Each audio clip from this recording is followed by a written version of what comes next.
হয় প্ৰথমতে মই সকলোলৈ প্ৰণাম জনাইছোঁ আজি এইটো এটা অতি গুৰুত্বপূৰ্ণ বিষয় আপোনালোকে সকলোৱে হৃদয়ংগম কৰিছে আজি যিটো উদ্দেশ্যলৈ আমাৰ ধৰ্মঘট এই কাৰ্যসূচীটো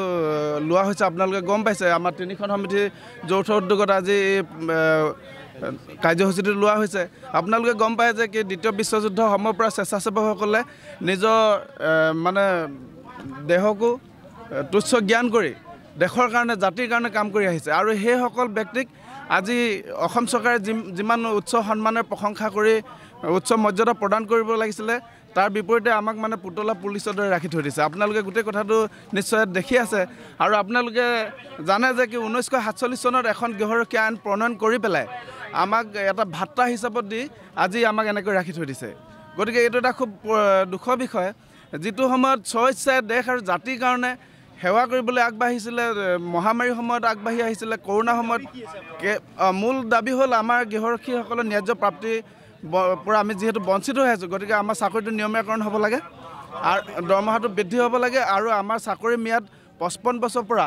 60 বছৰলৈ আমাৰ বৃদ্ধি কৰিব লাগে আৰু আমি 3 বছৰ মূৰে মূৰে যিটো এছেছমেণ্টত অন্তৰ্ভুক্ত হৈ থাকোঁ আজি 16 বছৰীয়া বা 17 বছৰীয়া এজন জোৱানে যিমান স্পীডত দৌৰিব পাৰে যিমান সুন্দৰভাৱে তেওঁ এটা ৰেলীত অংশ ল'ব পাৰে আমি আজি 40 বা 45 বছৰ বয়সত আমি সেইটো ৰেলীত বা সেইটো এছেছমেণ্টত আমি আমাৰ 26,696 জন গৃহৰক্ষী আছে আৰু তাৰে ভিতৰতে 16,500 জনে কৰ্মত জড়িত হৈ আছে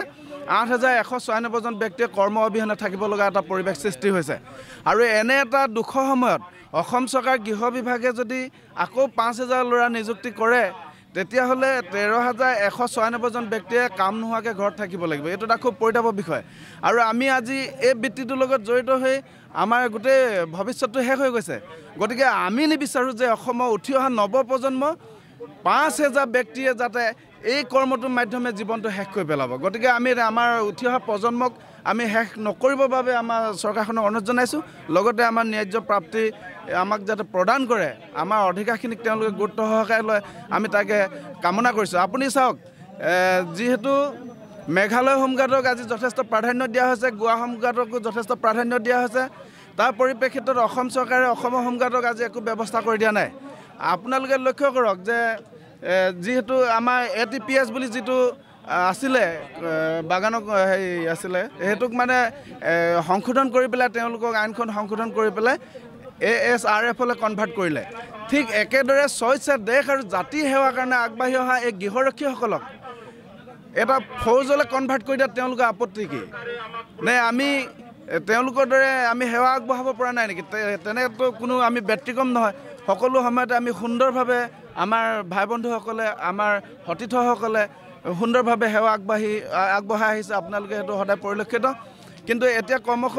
আমাৰ মানুহখিনিক একাষৰীয়াকৈ অন্যান্য বেটেলিয়নৰ ল'ৰা ছোৱালীবোৰ নিযুক্তি কৰি পেলাই ক্ৰমশ আমাৰ পোষ্টবিলাকো মাৰি পেলোৱা যি চক্ৰান্ত চলিছে আমি তাক তীব্ৰ গৰিহণা জনাইছোঁ অসম চৰকাৰক আমি ধিক্কাৰ জনাইছোঁ হয় শীতকালীন অধিৱেশন আহি আছে আমি তাৰ প্ৰাক মুহূৰ্তত আমি অসম চৰকাৰক সহায় দিব খুজিছোঁ গতিকে তেওঁলোকে এই বিষয়টো এটা সুন্দৰ সমাধানৰ বাবে যদি ব্যৱস্থা নকৰে আমি ৰাজপথলৈ ওলাই আহিম আমি য'তে যেনেকৈ ডিউটি কৰি আছোঁ য'ত যেনেকৈ উদ্যোগ প্ৰতিষ্ঠানত আছোঁ থানাই চানাই আছোঁ আমি সকলো জেগাৰ পৰা য'ত যেনেকৈ ডিউটি কৰি আছিলোঁ যেনেকৈ আৰ্মছ লৈ আছিলোঁ তেনেকৈ ৰাজপথলৈ ওলাই আহিবলৈ আমি বাধ্য হ'ম অন্যথা আমাৰ দাবী মানি লৈ তেওঁলোকে আমাক এটা সুনিশ্চিত ব্যৱস্থা কৰি দিবলৈ আমি বিনম্ৰতাৰে অনুৰোধ জনাইছোঁ হয় ঠিক আছে